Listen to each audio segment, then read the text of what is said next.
Bonjour et bienvenue dans Algeria Tomorrow. Comment produire en Afrique les médicaments consommés par les Africains? Ici, en Algérie, plusieurs laboratoires pharmaceutiques veulent répondre à ce besoin. Vous allez le voir, le secteur est en pleine mutation. Objectif, renforcer la souveraineté sanitaire de la région. En quelques décennies, l'Algérie s'est hissée parmi les principaux producteurs pharmaceutiques d'Afrique. Plus de 2,5 milliards d'euros de médicaments ont été produits l'an dernier. Quelques 200 unités de production couvrent près de 70% des besoins du pays en générique, une aubaine en période de tension accrue sur le marché international. Un exemple avec les laboratoires Frater Razès qui, en pleine pandémie, ont mis sur le marché un anticoagulant qui a été prescrit aux malades du Covid-19. C'est la première fois en Algérie qu'étaient produits des médicaments biosimilaires, c'est-à-dire faits à partir d'organismes vivants. Le monde d'aujourd'hui s'oriente vers la biotechnologie. Nous avons anticipé, au même titre que les laboratoires internationaux et étrangers, par l'innovation pharmaceutique, en orientant notre production vers les biosimilaires et la fabrication des produits issus de la culture cellulaire. Ce produit était importé depuis 20 ans. Nous avons quand même assuré l'autosuffisance pour notre pays, pour les malades algériens. Le laboratoire envisage désormais d'accélérer ses exportations, mais une autre priorité est de faire un pas de plus vers l'autosuffisance. Grâce à ses recherches, il espère pouvoir bientôt synthétiser des substances organiques. Si nous réalisons cette biosynthèse, nous allons nous dispenser d'importer les matières premières. Nous fabriquerons nous-mêmes nos matières premières. Nous assurons notre fabrication de A jusqu'à Z. Plusieurs réformes ont permis un changement de paradigme dans le pays où les produits de santé, qui étaient une enveloppe budgétaire, sont devenus un levier de croissance. Cet autre laboratoire privé, Biopharm, commercialise depuis peu des produits d'oncologie, des anticancéreux, dont l'élaboration nécessite des infrastructures complexes et des investissements massifs.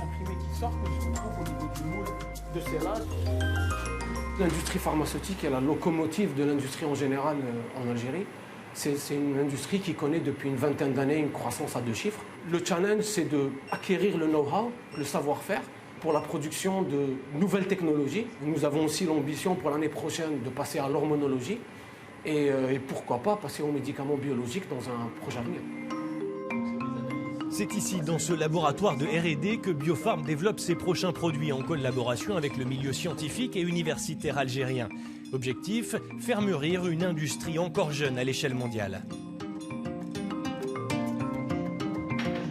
Le secteur pharma algérien couvre 70% des besoins de la population algérienne en générique. Comment combler ces 30% restants?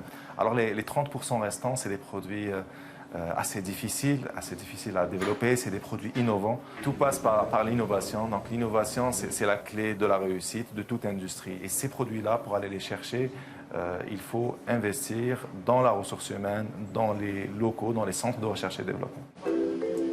À quelques kilomètres de là, la firme BioCare est devenue la première entreprise d'Afrique à fabriquer de l'insuline sous forme de stylo.